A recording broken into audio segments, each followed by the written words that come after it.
Magandang umaga po. Narito na po ang magiging lagay ng panahon ngayong araw na Martes, December 19, 2023 at latest update sa Bagyong Kabayan.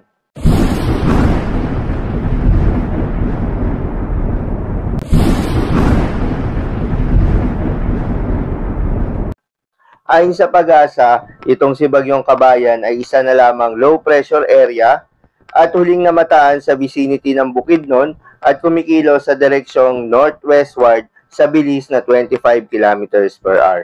Kahit na humina itong si Bagyong Kabayan ay patuloy itong magpapaulan.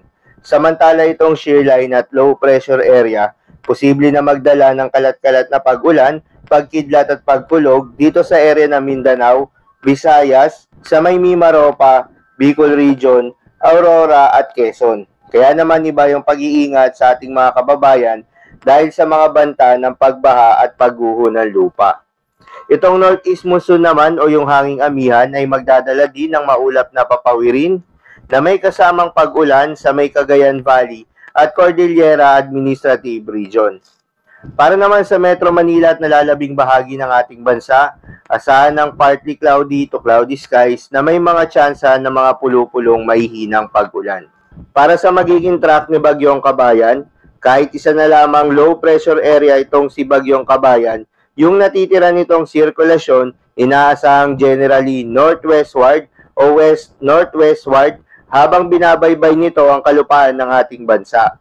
Pagkatapos ay mag-e-emerge ito sa Sulu Sea, kaya hindi inaalis ang posibilidad na ma-develop muli ito into tropical depression habang nasa karagatan dahil posible itong mag-ipon ng lakas.